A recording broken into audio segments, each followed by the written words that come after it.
Olá, eu sou a Estela, eu sou uma das trabalhadoras do CAE João de Camargo.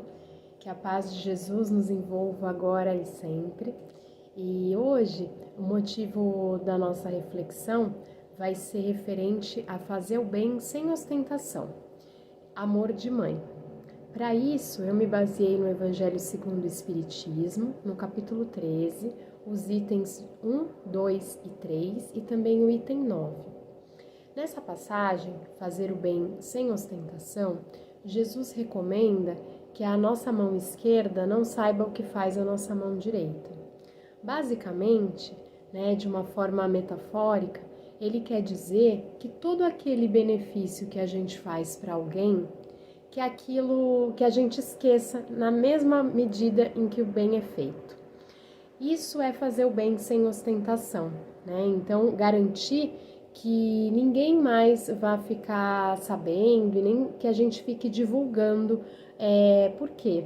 Se a gente parar para pensar, seguindo aí exatamente as recomendações de Deus, amar a Deus sobre todas as coisas e ao próximo como a nós mesmos, se a gente pusesse em prática, de fato,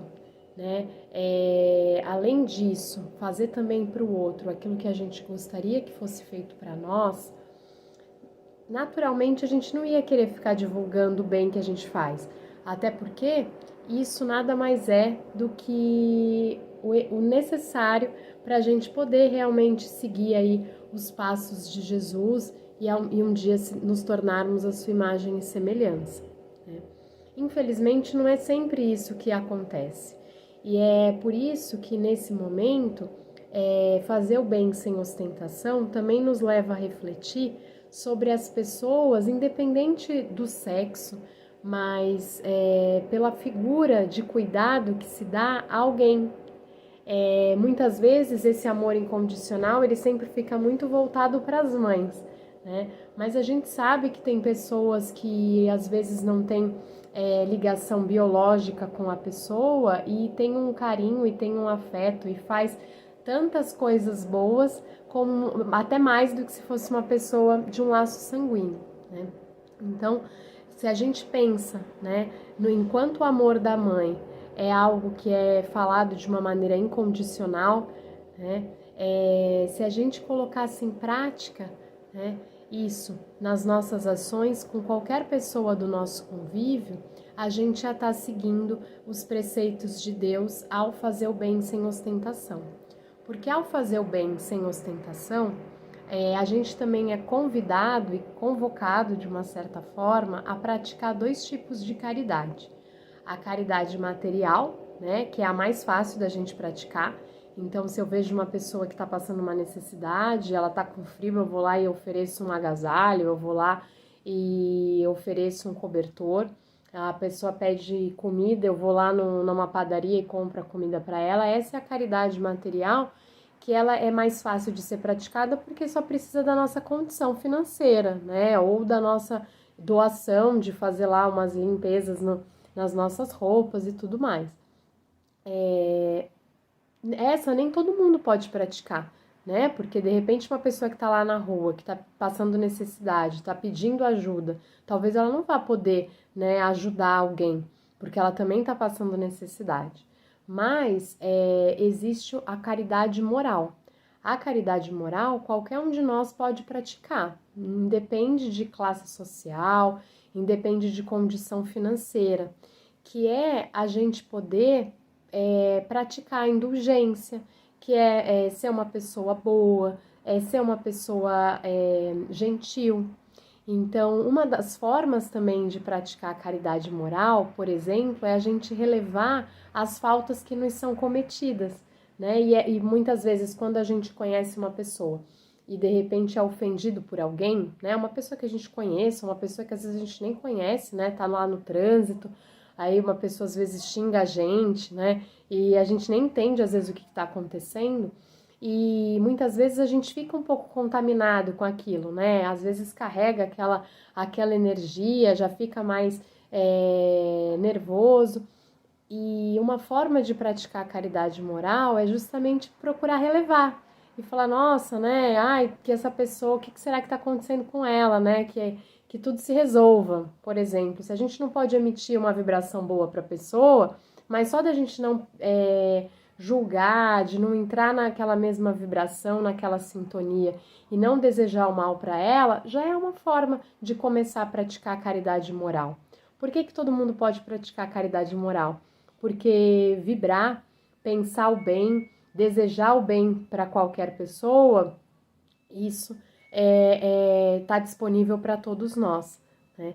E se a gente parar para pensar, na medida em que a gente coloca, né, essa busca, todo o amor que Jesus tem por nós, que Deus tem por nós, que Maria, mãe de Jesus, também manifesta sobre todos os seus filhos, se a gente coloca isso em prática nas nossas relações, é uma forma da gente exercitar o amor fraterno, que não deixa de ser, então, também uma das formas de manifestação do amor da mãe ou do amor daquela pessoa que é uma figura de cuidado, entre outras que precisam e que dependem daquele suporte, né?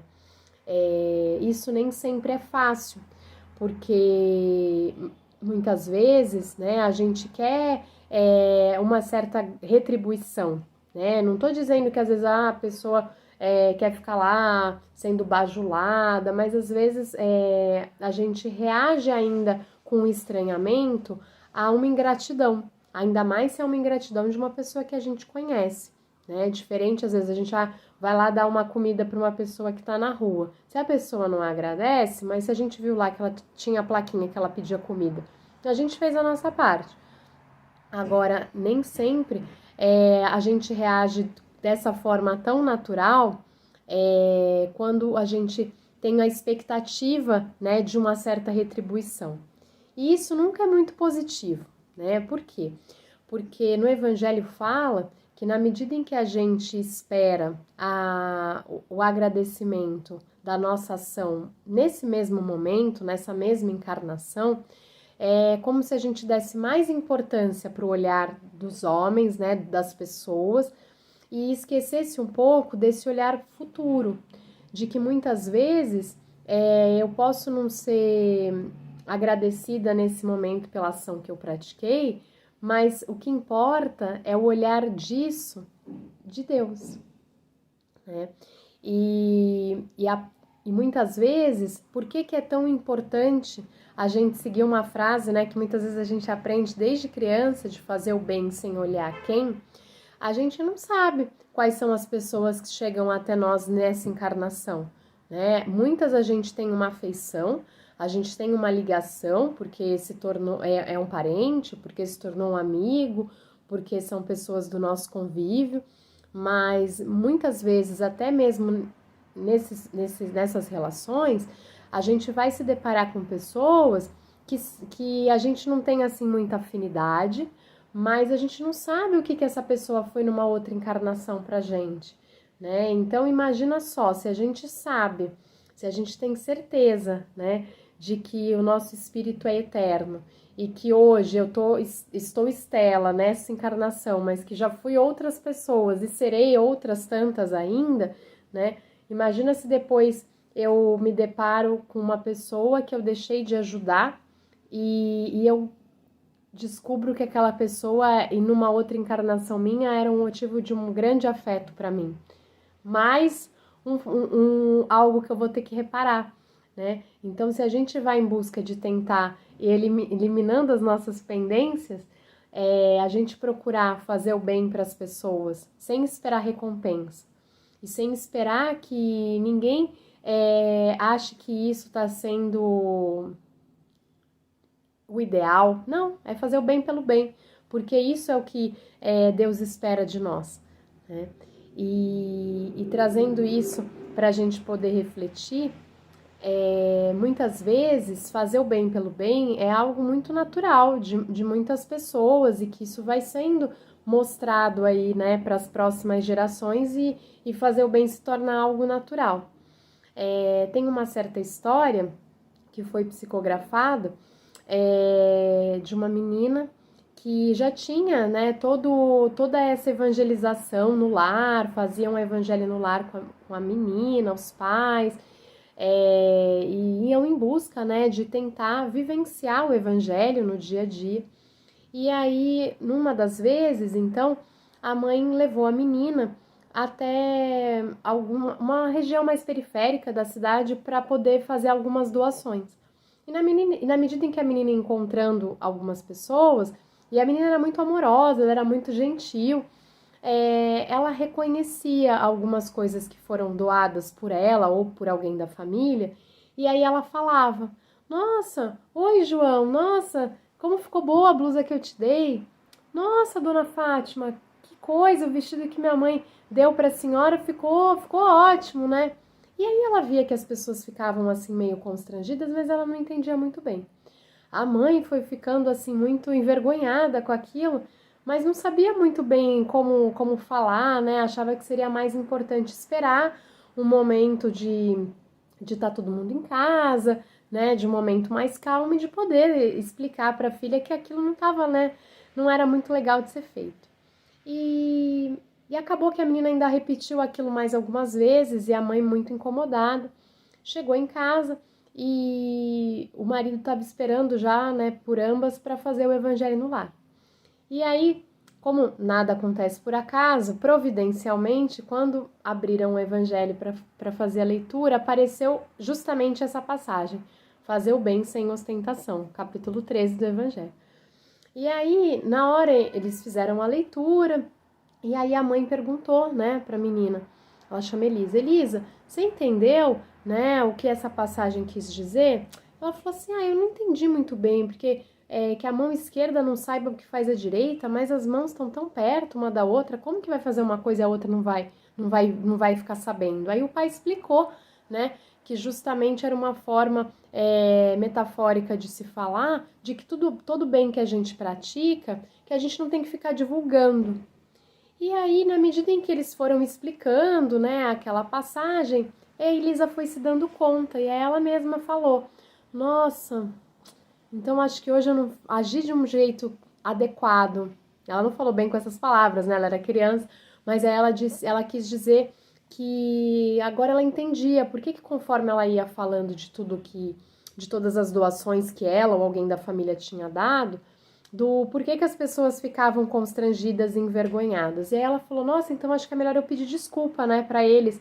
E aí na hora a mãe falou: Não, Elisa, fazer eles lembrarem de tudo isso é de novo pegar uma ferida que às vezes está aberta e ficar lá cutucando, né? Então assim deixa, né? Que bom que agora você sabe que tudo aquilo que a gente deve fazer, a gente não deve divulgar e apontar para ninguém aquilo que foi feito, porque a gente está fazendo justamente porque é isso que Deus espera que a gente faça. E aí, na hora, a Elisa conseguiu se dar conta, né, de que aquilo foi um comportamento que poderia ser transformado, né, com mais discrição, e a partir da discrição dela, ela ia continuar sendo caridosa, mas ela não ia estar constrangendo as pessoas que receberam a caridade que ela e a família dela doaram. Então, assim, isso é uma história, né, infantil, mas do quanto que a gente pode trazer isso para o nosso dia a dia. Porque às vezes, por exemplo, a gente faz um favor para alguém no nosso trabalho e aí a gente espera que aquela pessoa, né, chegue e fale: Nossa, olha, a Estela me ajudou nisso, caramba, olha como ela é bacana. E não, né? É fazer o bem pelo bem, né? Porque é isso que Deus espera de nós. E se a gente for praticar para os outros tudo aquilo que a gente gostaria que praticassem com a gente, de alguma forma, em algum momento, todo o bem que a gente faz, ele nunca vai se perder. De alguma forma, ele vai chegar para nós num momento, numa oportunidade que talvez a gente nem se dê conta. Mas o importante é sempre ter em mente de que fazer o bem sem ostentação é fazer o bem pelo bem, porque essa é uma das nossas destinações enquanto seres aqui em evolução no planeta Terra. Eu agradeço a atenção de todos vocês, Desejo que todos tenham uma semana tranquila. Paz e luz para todos. Até mais.